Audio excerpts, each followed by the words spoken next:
Ya, muy buenas noches con todos. En esta oportunidad vamos a compartir nuestro atlas de la asignatura de Bases Biológicas del Comportamiento de nuestro docente Jaime Turriate Chávez. Bueno, los integrantes son María de los Ángeles Ramos Condori, Richard Pomacanchari Yupari, Jorge Alberto Guerrero Tenorio y quien les habla, Shirley Lucía Romero Gavina. Bueno, tenemos lo que es nuestro índices, indicando todos los temas que vamos a hablar en nuestro atlas. Bueno, comenzaremos con lo que es la semana 1, que es la historia y métodos de psicología biológica. Para ello tenemos algunos de los fundamentos de la psicología biológica. Por ello, conoceremos un poco más de la historia. Tenemos en la edad antigua, bueno, él presentaba referencias en campos hipocráticos respecto a las lesiones cerebrales. También tenemos lo que es la edad antigua.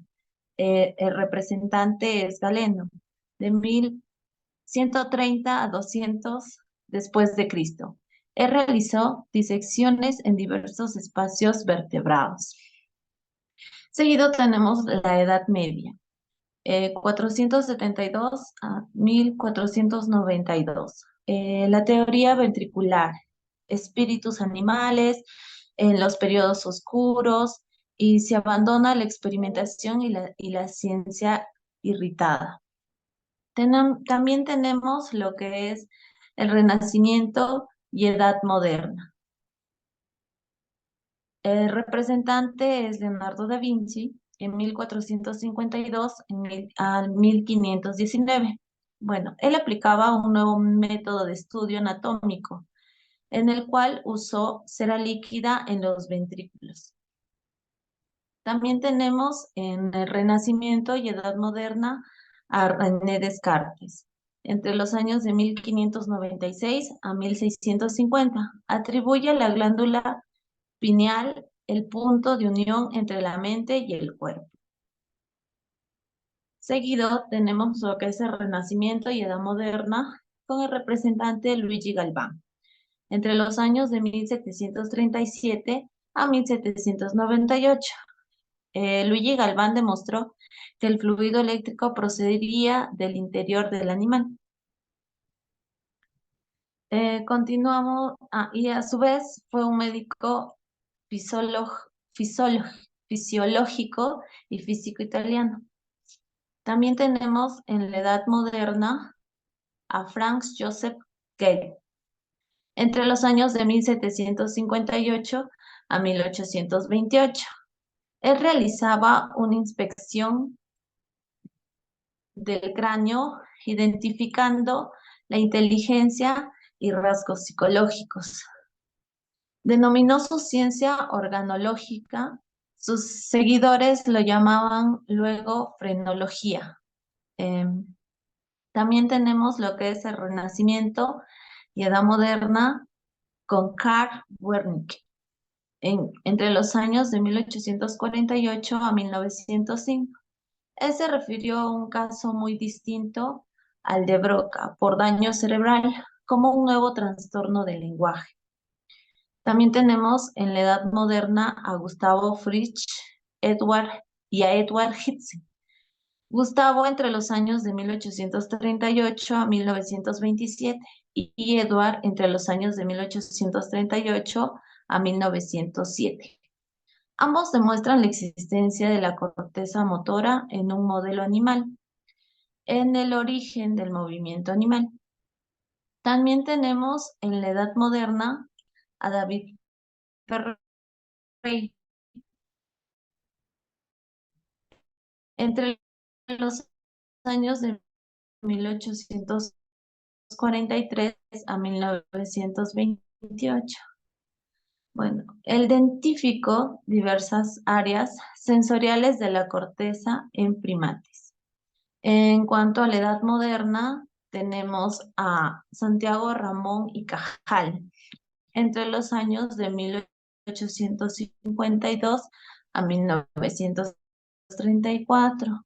Bueno, demostró más adelante cómo estaba conformado el sistema nervioso y la polarización neuronal.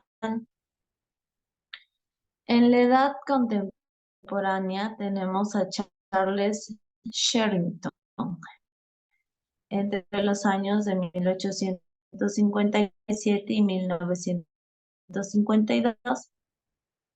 Él bautizó a la conexión entre neuronas como sinapsis. También tenemos en la edad contemporánea a Henry Dell y a Otto Loew, 1968, y otro en 1966, Nobel en 1936 por sus descubrimientos nerviosa, sistema nervioso, lo cual encontraremos lo que es la visualización y estimulación del cerebro humano en vivo. O sea, para ello tenemos algunos métodos en los cuales podemos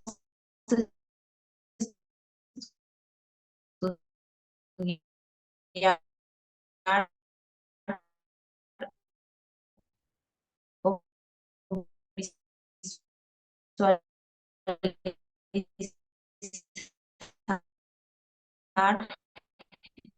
el cerebro.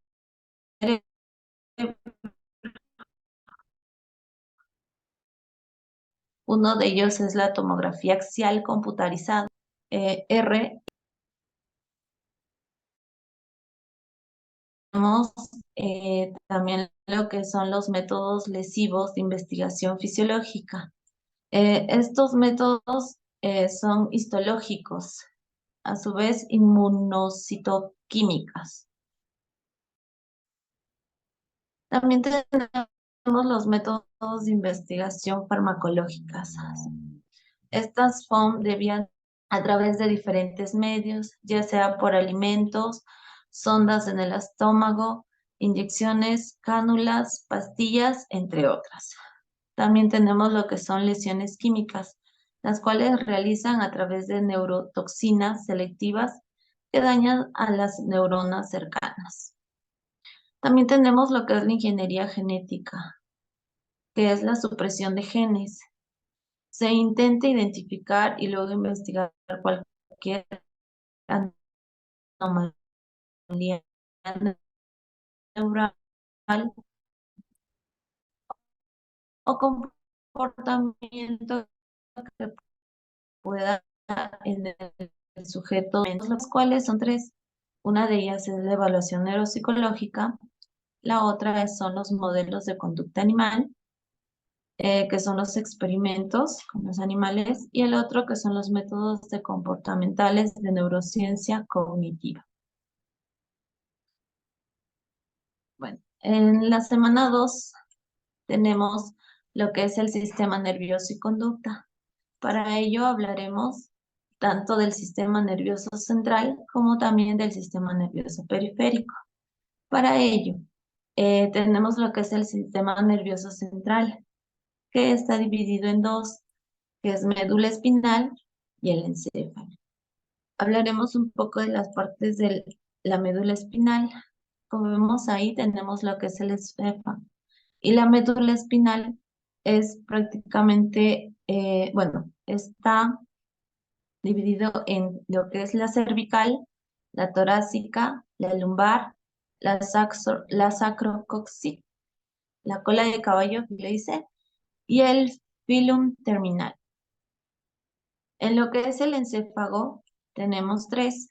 Uno que es el cerebro, el cual está dividido entre hemisferio izquierdo como también el hemisferio derecho. El hemisferio izquierdo tiene la función de la comunicación y el hemisferio derecho la percepción y la relación. En lo que es el cerebelo o diencéfalo, tenemos lo que es el tálamo, que es el que procesa impulsos sensitivos.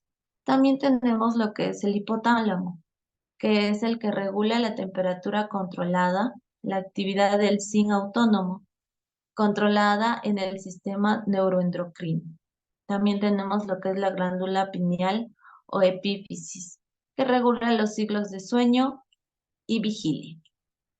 También tenemos lo que es el tronco encefálico, el cual está dividido en encéfalo, como también el protuberancia, que es el movimiento de ojos y el movimiento de cara. El bulbo raquídeo es el centro de control del corazón y los pulmones. Bueno, continuamos con lo que es el sistema nervioso periférico. Para ello tenemos lo que es autónomo y somático. Compañero, puedes... Ajá. Semana 2, sistema periférico. Ajá, gracias. Bueno, lo que es el sistema periférico tenemos lo que es autónomo y somático. En lo que es autónomo, son, el autónomo controla las actividades involuntarias. Para ello se divide en dos, que es el simpático y el parasimpático. Algunos ejemplos del simpático es la excitación, la defensa y la adrenalina.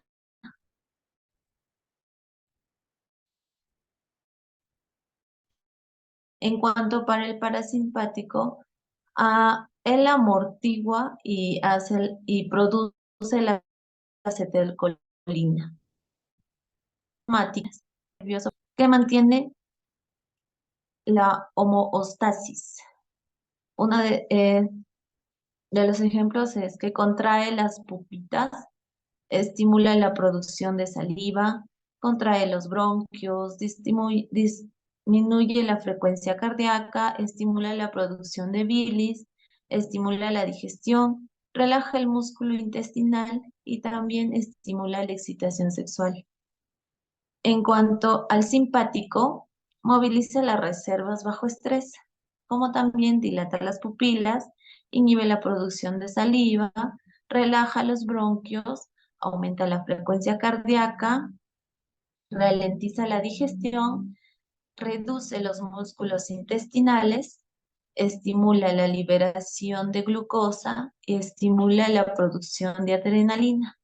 A su vez, también estimula lo que es el orgasmo.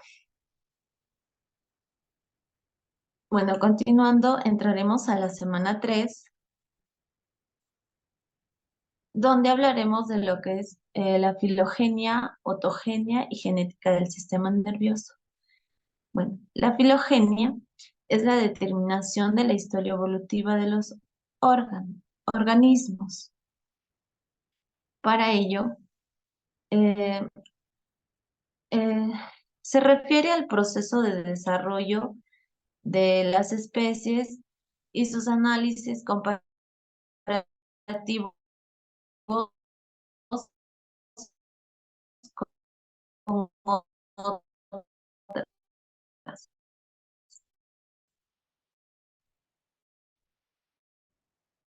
En este caso del sistema nervioso, a su vez, ya que se refiere al proceso evolutivo de los seres vivientes, teóricamente, compara la anatomía de los animales en distintos momentos de la historia.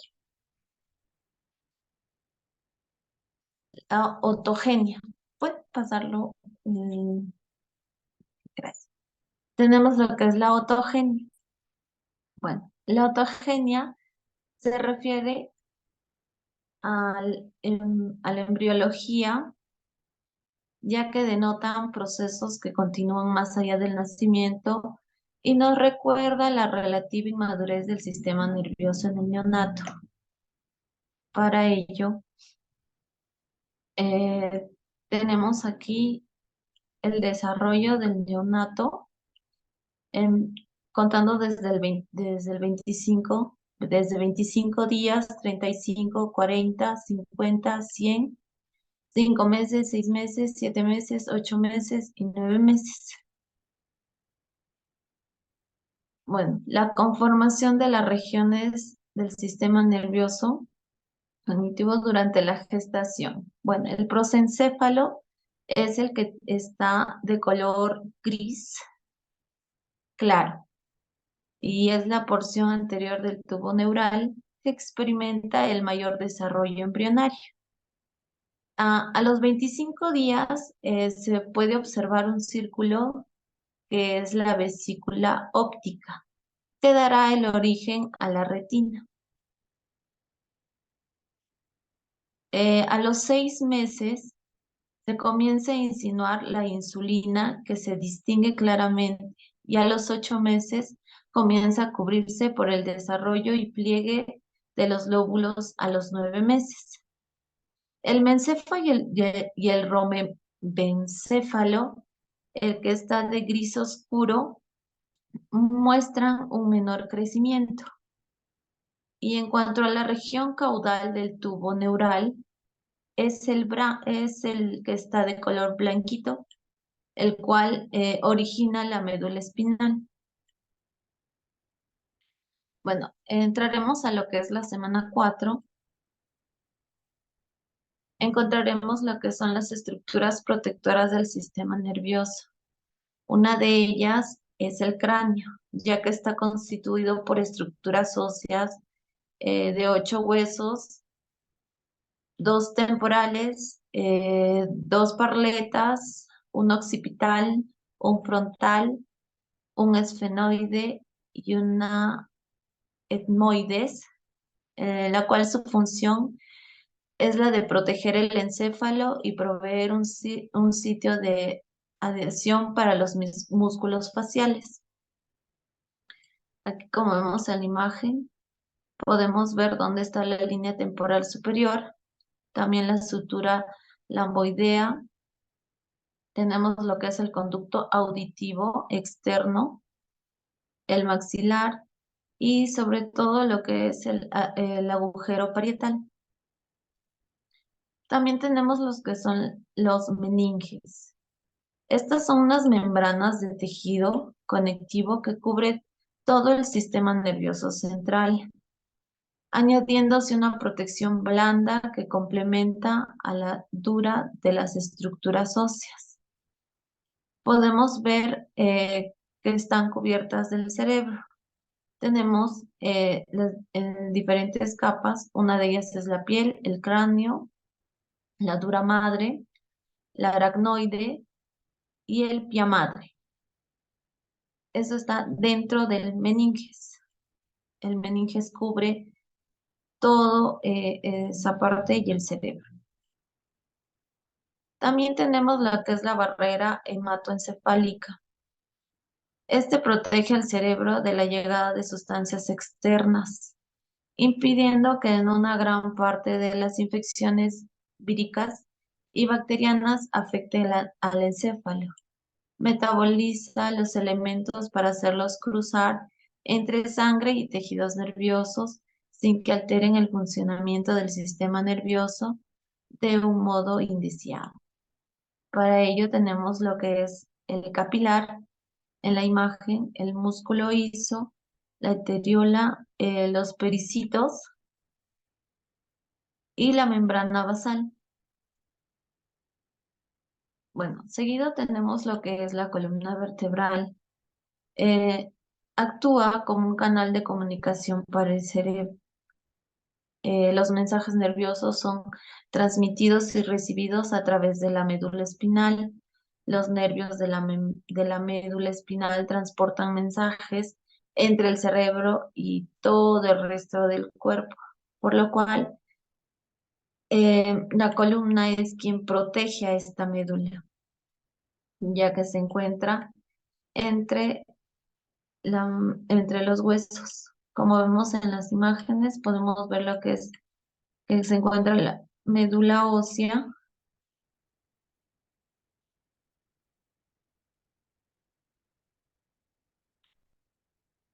eh, bueno, continuamos, por favor. Bueno, le doy pase a mi compañera. Buenas noches, profesor. Buenas noches, compañeros. Vamos a continuar ahora con la semana 5. Entonces, vamos a... Buenas noches, profesor. En esta oportunidad les voy a explicar sobre la semana 5. En la semana 5 hemos abarcado sobre el sistema nervioso central. Empezando porque el sistema nervioso central se conforma por el encéfalo y la médula espinal. El encéfalo se encuentra en los centros nerviosos superiores de coordinación e integración. Lo forma la materia gris, que son los cuerpos neuronales, y la materia blanca, que son los axones. Se forma en la etapa embrionaria por una dilatación del tubo neuronal. El sistema nervioso central, en lo que va del encéfalo, tiene 4 cavidades, llamadas ventrículos, en los cuales se desarrolla el sistema ventricular que da origen a la luz del tubo neutral. También tenemos que en el encéfalo está conformado por 3 membranas llamadas meninges, que son el pía madre, aracnoides y dura madre. La función de los meninges es la protección biológica, en lo que impide la entrada de sustancias nocivas para el sistema nervioso, protegiéndolo de infecciones como encefalitis o meningitis. También tiene la protección mecánica. El encéfalo está dividido en 3 regiones, que son el encéfalo anterior o procénfalo, el encéfalo medio, mesencéfalo, y el encéfalo posterior, rombencéfalo. El sistema nervioso central en el encéfalo anterior o procénfalo se divide en 2 partes.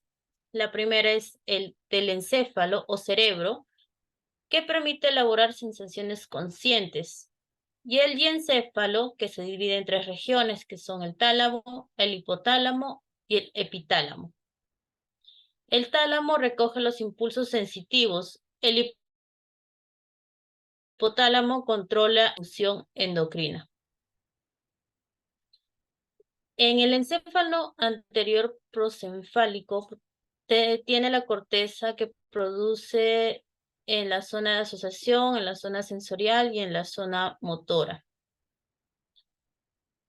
Ahora, en el encéfalo medio tenemos el acueducto de Silvio, que lleva el líquido cefalorraquídeo desde el tercer al cuarto ventríloco, y los tubérculos cuadrigeminos que controlan relacionados con el sentido de la vista y los movimientos que responden a estímulos auditivos.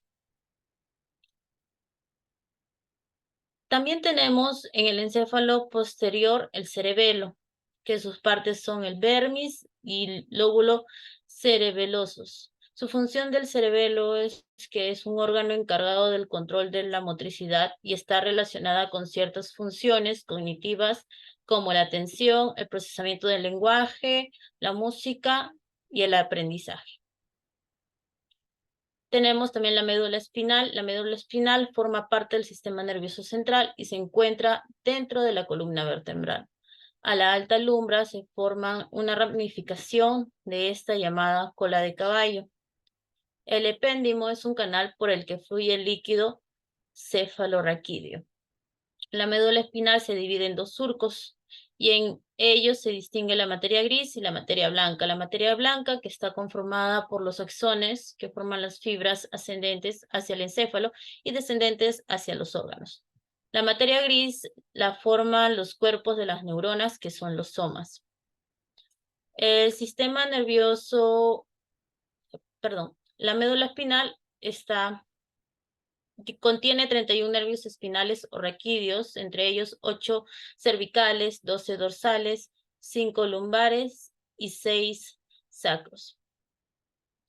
Ahora les voy a hablar sobre el sistema nervioso periférico.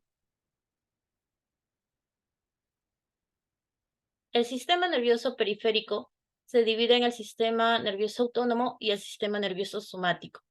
Tenemos en el sistema nervioso autónomo, que es el vegetativo, a diferencia del nervioso somático, recibe la información de las vísceras y del medio interno para actuar sobre los músculos, glándulas y vasos sanguíneos. El sistema nervioso autónomo es involuntario, activándose principalmente por centros nerviosos situados en la médula espinal, que son el tallo cerebral e hipotálamo. También algunas porciones de corteza cerebral, como la corteza límbica. El sistema nervioso autónomo se divide en dos sistemas, que son el simpático, el parasimpático y también el entérico. El simpático usa la noradrenalina como neurotransmisor. El parasimpático lo forman los ganglios aislados y usa la acetilicona. Y el entérico, que es lo que ayuda a realizar la regulación del esófago, estómago y funciones colorectales. El sistema nervioso autónomo tiene vías aferentes del sistema nervioso y que están conformadas por neuronas sensoriales. La diferencia entre el sistema simpático y parasimpático es que el simpático incrementa el gasto de energía en condiciones adversas, dilata la pupila, acelera el ritmo cardíaco, la vasoconstricción arterial, disminuye el peritelismo intestinal y aumenta la secreción de glándulas sudoríparas. En cambio, el sistema parasimpático es lo que evita un excesivo gasto energético, contrae la pupila, disminuye el ritmo cardíaco, aumenta el peristalismo intestinal. En lo que es el sistema nervioso somático, conecta los receptores sensitivos de los órganos sensoriales con el sistema nervioso central y envía instrucciones que permiten el movimiento voluntario de los músculos. Se compone el sistema nervioso somático por las neuronas sensitivas, que son los que transportan aferencias de receptores de sentidos especiales como son la visión, audición, gusto, olfato, equilibrio, y de receptores de los sentidos somáticos, que es dolor, temperatura, tacto y sensaciones proiócepticas. Y las neuronas motoras que inervan el músculo esquelético, el tejido efecto del sistema nervioso somático, y a su vez producen los movimientos voluntarios. Ello también se clasifica en los nervios espinales y los nervios craneales.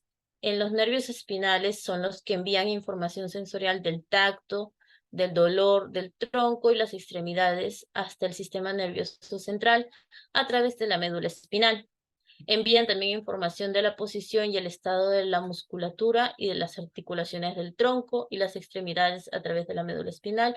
Reciben órdenes motoras desde la médula espinal para el control de la musculatura esquelética. Los nervios craneales, que envían la información sensorial procedente del cuello y la cabeza hacia el sistema nervioso central. También reciben órdenes motoras para el control musculatura esquelética del cuello y la cabeza. Los nervios craneales están conformados por 12 pares de nervios, que son los nervios olfatorios, óptico, oculomotor, troclear, trigémino, abducente, facial, vestibulocuclear, glosofaríngeo, vago, accesorio e hipogloso. Siguiente diapositiva, por favor. Ahora tenemos la sinapsis y neurotransmisores. En lo que son las sinapsis y neurotransmisores,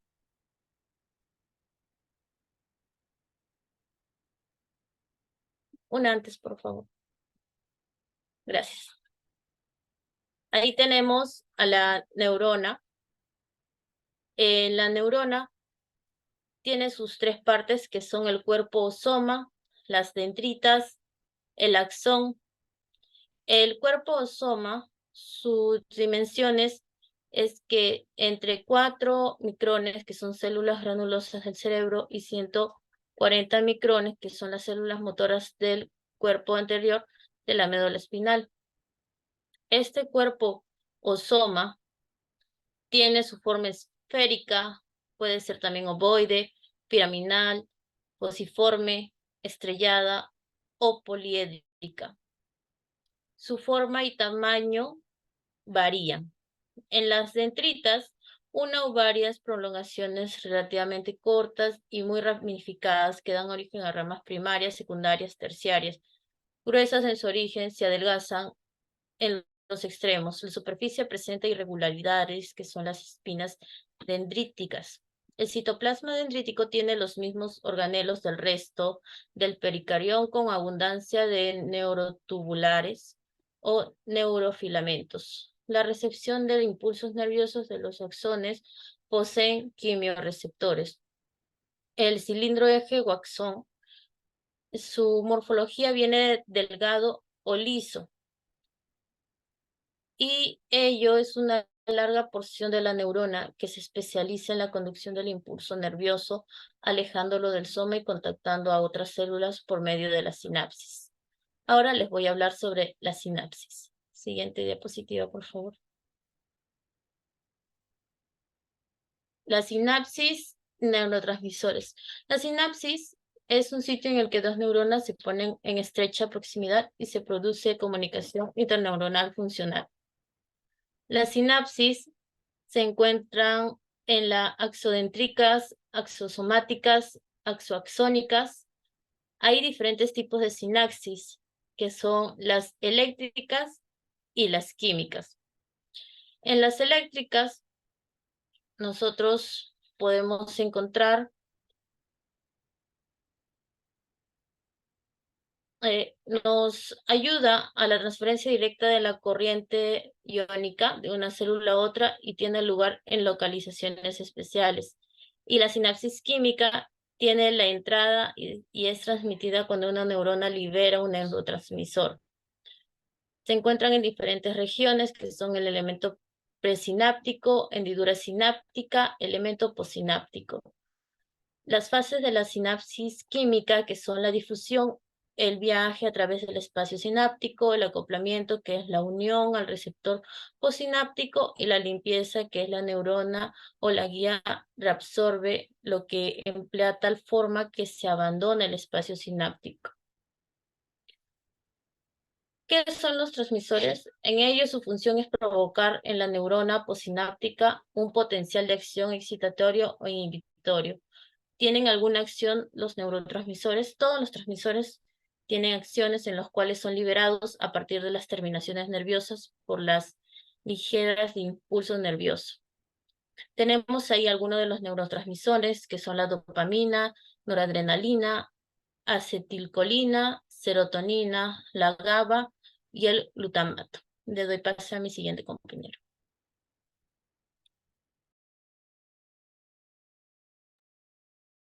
Continuando con la semana 9, me gustaría hablarles sobre dos temas que son muy importantes en el estudio de la neurociencia: la atención y la percepción. La atención es un mecanismo que pone en marcha una serie de procesos y también operaciones gracias a que somos más receptivos a los sucesos del ambiente y llevamos a cabo las tareas de forma más eficaz. La percepción, por otro lado, se refiere a la forma en que nuestro cerebro interpreta la información sensorial que recibe del mundo que nos rodea. La sensación es el proceso por el cual los órganos sensoriales detectan los estímulos ambientales y los convierten o transforman en señales eléctricas que pueden ser procesadas por el cerebro. Y también los estímulos sensoriales pueden ser de diferentes tipos, como la luz, el sonido, el mismo tacto, el olfato y también el gusto. Cada uno de estos estímulos es procesado por diferentes órganos sensoriales, tales como los ojos, los oídos, la misma piel, la nariz y la propia lengua. La percepción, en este caso, es el proceso por el cual nuestro cerebro interpreta la información de tal forma que recibe de todo lo que nos rodea. La percepción es un proceso muy complejo que involucra también la integración de información sensorial de diferentes modalidades, así como la interpretación de esta información en función de nuestras experiencias. también algunas que son previas y también nuestras expectativas. Así que la percepción es fundamental para nuestra capacidad de interactuar con el mundo que nos rodea, y para nuestra capacidad de tomar también algunas decisiones informadas. Las modalidades sensoriales pueden agruparse en dos categorías, que pueden ser sentidos generales y también sentidos especiales. Los sentidos generales abarcan los sentidos somáticos, que incluyen la sensibilidad superficial y la estereoceptiva, y también la sensibilidad propioceptiva o profunda, y también las sensaciones viscerales, que aportan información acerca del estado de los órganos internos. Así que los sentidos especiales incluyen la visión, la audición, el olfato, el gusto y también el equilibrio. También vamos a hablar sobre lo que es la captura visual, que es un fenómeno en el que la atención se dirige automáticamente hacia un estímulo visual que es inesperado o sorprendente. La captura visual es un ejemplo de cómo la atención puede ser influenciada por factores externos y cómo nuestro cerebro procesa la información sensorial de manera automática. Bien. Ahora voy a abordar lo que es la semana 10. Tenemos un tema muy importante como es la corteza cerebral. La corteza cerebral es una de las estructuras más importantes del cerebro. Se encuentra en la superficie de los hemisferios cerebrales y es responsable de muchas de las funciones cognitivas superiores como la percepción, el pensamiento, la memoria, el lenguaje y la toma de decisiones. La corteza cerebral se divide en diferentes áreas, cada una de las cuales tiene una función específica. Una de las áreas más importantes, por ejemplo, tenemos dentro de lo que se desarrolla, pues, el tema de las mismas funciones cognitivas superiores, como la percepción, el pensamiento y la memoria, ¿no? Una de estas áreas muy importantes de la corteza cerebral es la corteza visual, que esta área se encuentra en la parte posterior del cerebro y es responsable de procesar la información visual que recibimos del mundo que nos rodea. La corteza visual se divide en diferentes áreas, cada una de las cuales procesa diferentes aspectos de la información visual, como la forma, el color y también el propio movimiento. A continuación, también podemos ver que otra área importante de la corteza cerebral también es la corteza motora. Esta área se encuentra en la parte frontal del cerebro y es responsable de controlar el movimiento voluntario del cuerpo. Así que la corteza motora también es muy importante porque ello se divide en diferentes áreas también, cada una de las cuales controla diferentes partes del cuerpo. Por ejemplo, la corteza motora primaria controla los mismos movimientos de las extremidades, mientras que la corteza motora suplementaria controla los movimientos más complejos, como los movimientos de la mano y también de los dedos. La corteza somatosensorial es otra área importante de la corteza cerebral. Esta área se encuentra en la parte parietal del cerebro. Esta corteza somatosensorial se divide en diferentes áreas, cada una de las cuales procesa diferentes tipos de información sensorial, como el tacto, la temperatura y también el color. Entonces, la corteza auditiva también es otra parte importante de la corteza cerebral. Esta área se encuentra en la parte temporal del cerebro y es responsable de procesar la información auditiva que recibimos del mundo que nos rodea. La corteza auditiva se divide en diferentes áreas, cada una de las cuales procesa diferentes aspectos de la información auditiva, como la frecuencia y también la intensidad del sonido. La corteza prefrontal es otra área importante de la corteza cerebral. Esta área se encuentra en la parte frontal del cerebro y es responsable de muchas de las funciones cognitivas superiores, como la planificación, la toma de decisiones y el control de los impulsos. Y la corteza prefrontal se divide en diferentes áreas, y cada una de las cuales tiene una función específica en el control de la conducta. Finalmente, la corteza parietal es otra área importante de la corteza cerebral.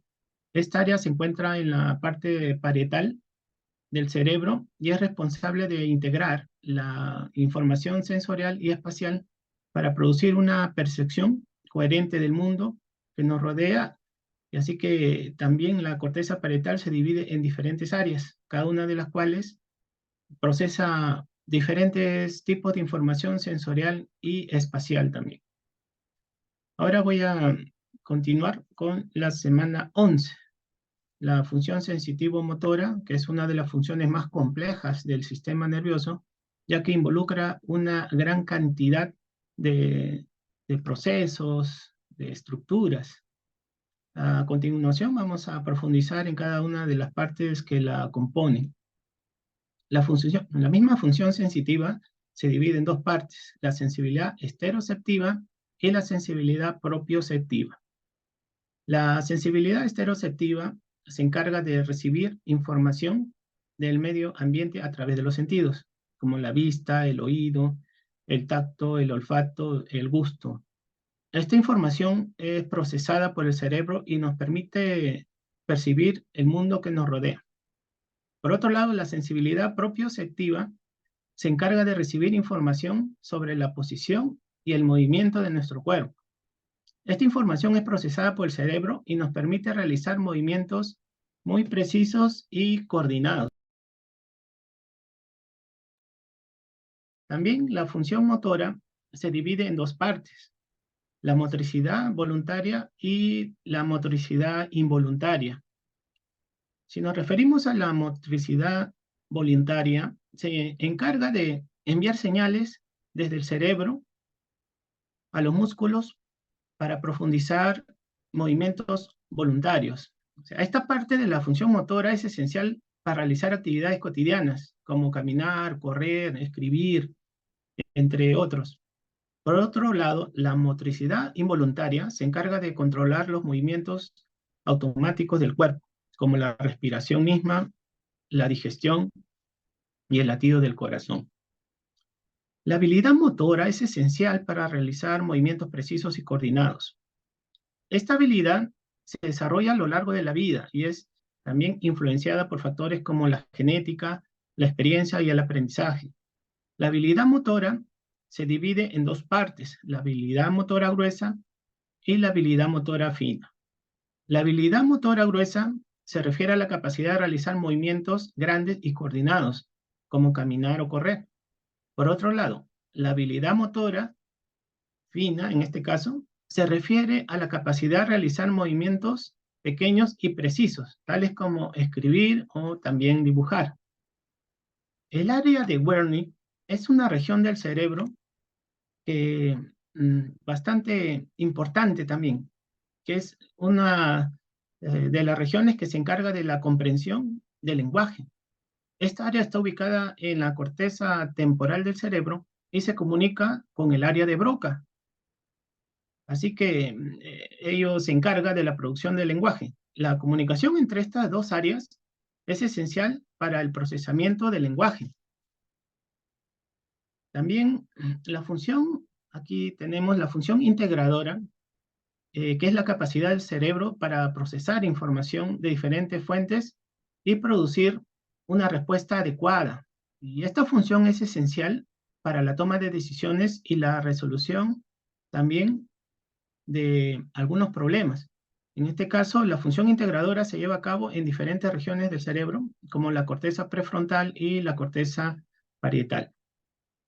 Así que las áreas funcionales de la corteza cerebral son regiones del cerebro que se encargan de funciones específicas como la percepción visual, la audición, el lenguaje y el movimiento, entre otras. Estas áreas están interconectadas y trabajan juntas para producir una respuesta adecuada a los estímulos del medio ambiente. La corteza cerebral es la capa más externa del cerebro y es esencial para la función cognitiva y también para la conducta. A continuación, voy a abordar lo que es la semana 12, con el tema desarrollado que es las bases biológicas de la emoción. Voy a hablarles sobre este tema que es muy fascinante, las bases biológicas de la emoción. Como seres humanos experimentamos una amplia gama de emociones a lo largo de nuestras vidas, desde la felicidad y el amor hasta la tristeza y el miedo. Pero ¿alguna vez se han preguntado qué sucede en nuestro cerebro y también en el cuerpo cuando experimentamos estas emociones? Bien, en este tema vamos a explorar los componentes de la emoción y cómo están relacionados con nuestro sistema nervioso y endocrino. Comencemos hablando sobre el componente conductual de la emoción. Este componente se refiere a los patrones de respuesta diferenciados que permiten la adaptación del individuo. En este caso, por ejemplo, cuando experimentamos miedo, nuestro cuerpo puede responder de diferentes maneras. Algunos huyen, otros luchan. Estas respuestas son adaptativas y nos ayudan a sobrevivir en situaciones muy peligrosas. Además, el componente conductual también nos permite comunicar nuestro estado emocional a otros individuos de la misma especie u otros. Por ejemplo, cuando estamos felices, podemos sonreír y reír, lo que indica a los demás que estamos experimentando una emoción positiva. Ahora hablaremos sobre el componente neurovegetativo de la emoción. Este componente está relacionado con el sistema nervioso autónomo y se refiere al movimiento de recursos energéticos para preparar al organismo. Por ejemplo, cuando experimentamos miedo, nuestro cuerpo libera adrenalina y noradrenalina, lo que aumenta nuestra frecuencia cardíaca y respiratoria y nos prepara para luchar o huir. Además, el componente neurovegetativo también está relacionado con la expresión física preconsciente de la emoción. Por ejemplo, cuando estamos nerviosos, podemos sudar o temblar, incluso antes de ser conscientes de que estamos experimentando esa emoción. Y por último, hablemos sobre el componente endocrino de la emoción. Este componente se refiere a la secreción de catecolaminas, ya sea noradrenalina y adrenalina, y hormonas esteroideas. Las hormonas esteroideas, como el cortisol, juegan un papel importante en el control del metabolismo y la inflamación. Por ejemplo, cuando estamos estresados, nuestro cuerpo libera cortisol, lo que aumenta nuestros niveles de azúcar en la sangre y nos ayuda a lidiar con situaciones estresantes. Sin embargo, el exceso de cortisol también puede tener efectos negativos en nuestro cuerpo, como aumentar el riesgo de enfermedades cardiovasculares.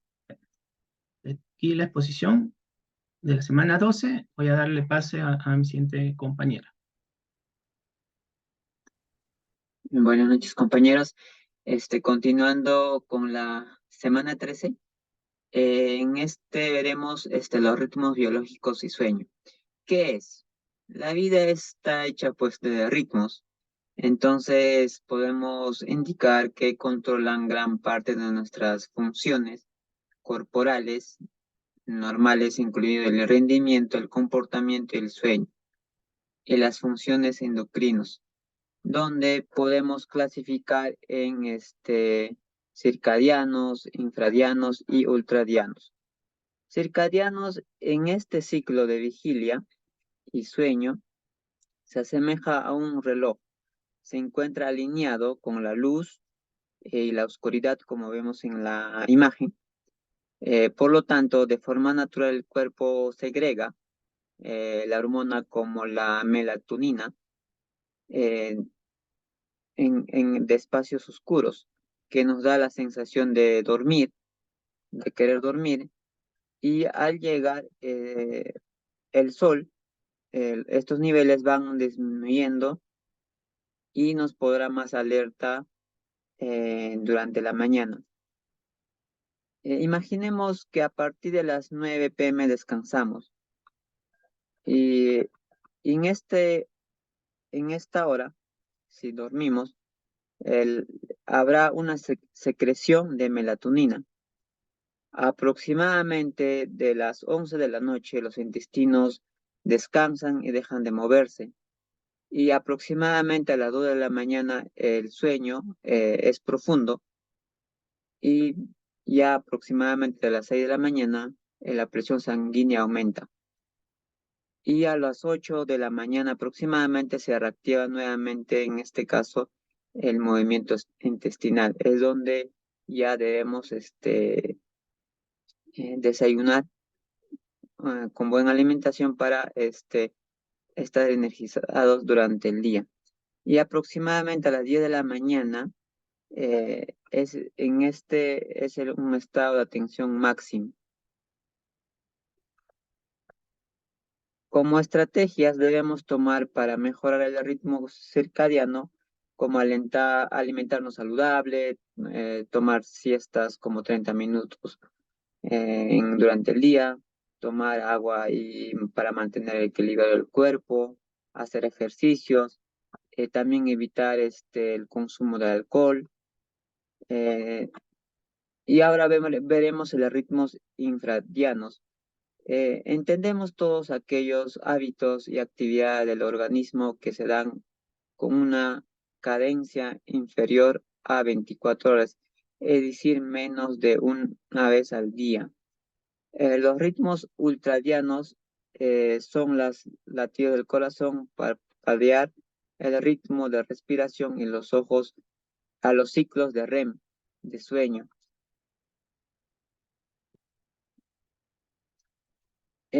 Ahora pasaremos a los sueños. Por favor, la siguiente lámina. La siguiente, por favor. Eso ya se explicó. El sueño. El sueño es una actividad necesaria para nuestra supervivencia y de nuestro organismo. ¿Cuánto necesitamos dormir? No todos necesitamos dormir el mismo número de horas. Un niño puede precisar dormir unos 10 horas, un adulto de 6 y 8 horas y un adulto mayor de 5 a 6 horas. Tenemos etapas del sueño como fase no REM y REM. Dentro del fase no REM tenemos la etapa 1, como vemos en la pantalla, fase del sueño, donde en esta etapa de 1 a 10, 15 minutos procesamos, y en la etapa 2 va disminuyendo las funciones vitales, y en la etapa 3 reduce pues la arterial al 30%, donde indica es la etapa de transición al sueño profundo. Y en la etapa 4 es la etapa de sueño profundo, donde se desconecta el cuerpo y es ahí repara nuestro cuerpo, como la memoria, y después de ello pasamos ya al REM. En esta etapa es donde nos concentramos muy dormidos, con gran actividad cerebral. El cerebro realiza mucha conexión como el aprendizaje, conocimientos más nítidos, recordados. No realizar, tenlo ahí por favor. Uno más. Como no realizar estas fases puede traer negativamente la conciliación del sueño. Como aspectos a tener en cuenta sobre el sueño es no dormir mal, o mejor dicho, dormir mal puede ser tan negativo como dormir poco. Nuestros hábitos alimenticios, el estrés, actividad física, etcétera, pueden condicionar nuestra calidad de sueño. Siguiente, por favor. Ya. La memoria y el procesamiento de la información de la semana 14. El aprendizaje es el proceso del sistema nervioso para adquisición de nueva información, donde adquirimos como las habilidades, destrezas, conocimientos. En esta parte podemos encontrar el aprendizaje. En la imagen vemos en el lóbulo temporal. Es en esta parte lo que obtenemos como el aprendizaje, la memoria y la comprensión del lenguaje.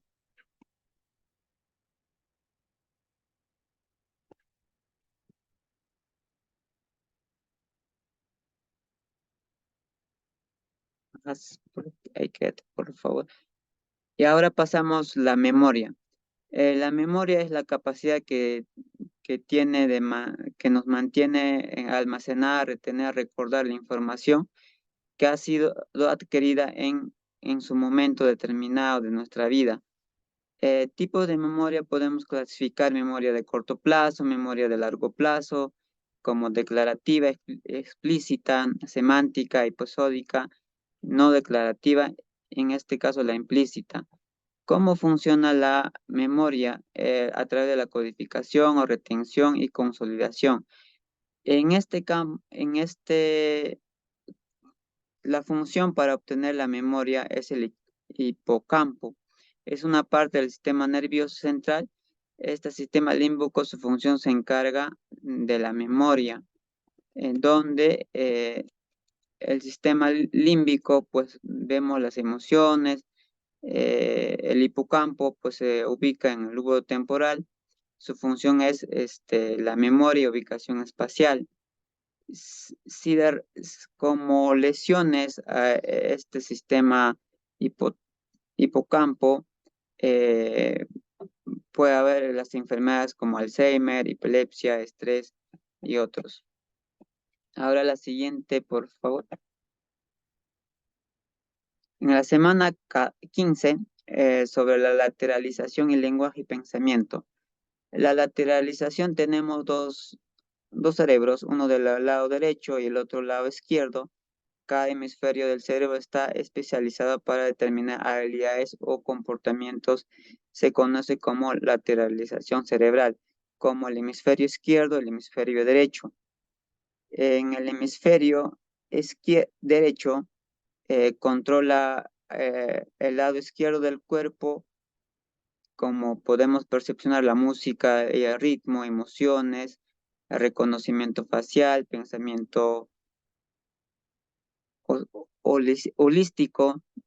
También en el hemisferio izquierdo del cerebro controla el lado derecho del cuerpo. Ahí sí vamos viendo aprendemos el idioma, razonamiento, pensamiento lógico y habilidades matemáticas. La siguiente, por favor. El lenguaje se define como un sistema simbólico de signos para comunicar ideas con cohesión. Interviene otros procesos cognitivos como la percepción, la memoria, la atención. El lenguaje es un medio para la comunicación. Aquí podemos mencionar la Broca-Warning, como un modelo que es la área cerebral incluida en el modelo más conocidos como proceso del lenguaje. Y falta de eso también podemos interpretar la afasia. Es un trastorno del lenguaje. El daño del área Broca produce pues una afasia donde hay dificultades de expresión en el lenguaje. Y también de warning implica la dificultad con la comprensión del habla y el lenguaje. Siguiente, por favor. En esta lámina vemos que el pensamiento es tenemos todas las personas que tienen una serie de características, es acumulativo y desarrolla a lo largo del tiempo. Los pensamientos son puros información que circula en nuestro cerebro a través de unas células nerviosas llamadas neuronas. Su estructura, pues, vemos en la corteza prefrontal, donde el pensamiento ha sido asociado con el desarrollo como le dije, con la corteza prefrontal. También tenemos este tipo de pensamientos, como convergente, divergente, inductivo, deductivo, analítico, sintético y creativo. La siguiente, por favor. La semana 16, neuroplasticidad y neurodegeneración. La neuroplasticidad es un proceso de adaptación constante mediante el cual las neuronas consiguen aumentar sus conexiones con otras neuronas, es decir, que forma estable y consecuencia de las experiencias, aprendizajes, estimulación sensorial y cognitiva. ¿Y cómo funciona? El cerebro en el cerebro hay alrededor de 100.000 millones de neuronas, las células del sistema nervioso encargadas de recibir y transmitir información. Cada una conecta y la comunicación con otras neuronas. La neuroplasticidad se basa de manera en la que las neuronas conectan y transmiten la información. También tenemos la categoría de plasticidad, dependiente de la experiencia, expectativa de la experiencia, dependencia con experiencia. La siguiente lámina, por favor. Finalizando acá, hemos realizado, o he realizado como la clasificación de neuroplasticidad, que es la capacidad del sistema nervioso de modificarse, adaptarse y recuperarse. También tenemos la synaptogénesis, procesa interactivando por el cual se generan uniones especializadas donde una neurona se comunica con otra célula. Tipo de plasticidad, tenemos la plasticidad neural, plasticidad extraneural, plasticidad sináptica y plasticidad cortical. En neurogénesis es la formación de neuronas que comprenden de la proliferación y migración y la división de estas mismas. De esta manera estamos finalizando sobre el atlas que hemos elaborado en esta área. Gracias.